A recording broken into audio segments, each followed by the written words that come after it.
అయోగ్యంగా పాలు పొందితే చాలా డేంజర్. మరి యోగ్యత ఏంటి? ప్రకటన 5:10. ఆ పెద్దలు నీవు ఆ గ్రంథమును తీసుకొని దాని ముద్రలు విప్పుటకు యోగ్యుడు. దేనికని? నువ్వు ఎట్టయ్యావు యోగ్యుడివి? 24 పెద్దలు పరిశుద్ధులు కాదా?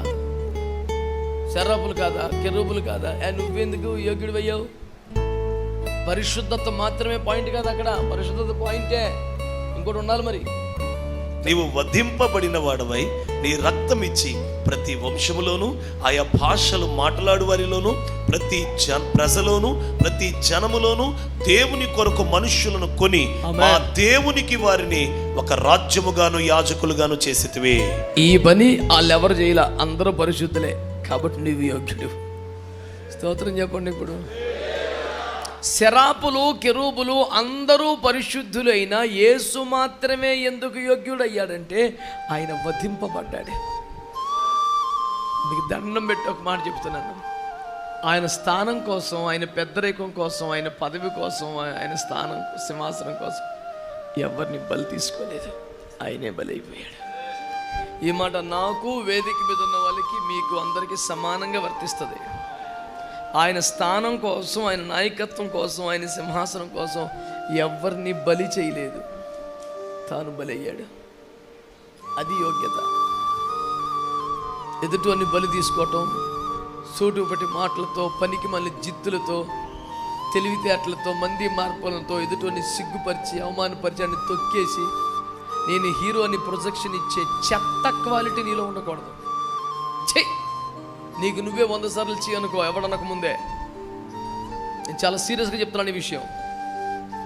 కొన్నిసార్లు ఎదుటిని డౌన్ చేయడానికి, నువ్వు మంచి అనిపించుకోవడానికి నువ్వు చేసిన జిత్తులు మరి నక్కల పనులు ఉన్నాయే, సిగ్గుపడిపో, అర్జెంటుగా సిగ్గుపడిపో, దేవుని దగ్గర కాళ్ళు పట్టేసుకో, ఐఎమ్ సారీ అని చెప్పు.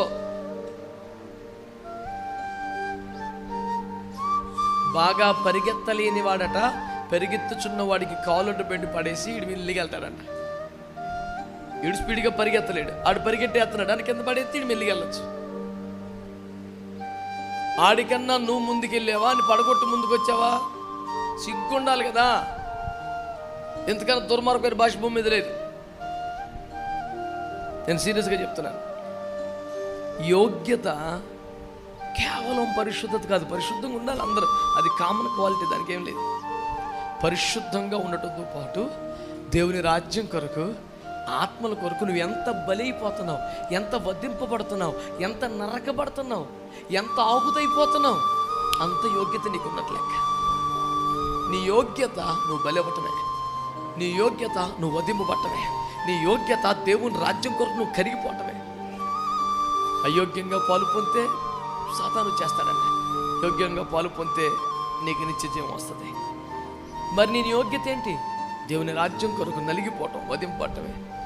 దమ్ముండాలి మాట్లాడడానికి. నీ భోగం చూస్తే ఊరంతా అర్థం అవుతుంది, నీకే అర్థం అవట్లా. కళ్ళుకు పొరలు కమ్మేసినాయి. నీకు అననీళ్ళు అంటాడు తగిలితే దెబ్బకు పొరలు రాలిపేసిన వేసి రక్తం వేయించి అననీయం తక్కువ అంచనా. నీకు పెద్ద పెద్దోళ్ళ పక్కన పేరు లేదు కానీ సౌళ్ళు అంటాడికి సూపర్ పించాడు వేసి రక్తం వేయించి చెయ్యి ఎత్తే పొరలు రాలిపోయినాయి దెబ్బకి. అననీయ అభిషేకం మామూలుది కాదు. ఆమేన్, ఆమేన్. యోగ్యంగా పాలు పొందుదామా? ఆ మాటకు నిజంగా ఊపితే ఇప్పుడు పాలు పొందలేరు మీరు. ఎందుకని? ఎంత ప్రయాసపడతావో, ఎంత వధింపబడతావో, ఎంత నరకబడతావో అంత యోగ్యత వస్తుంది. ఇప్పుడు ఏం చేస్తావు అవన్నీ?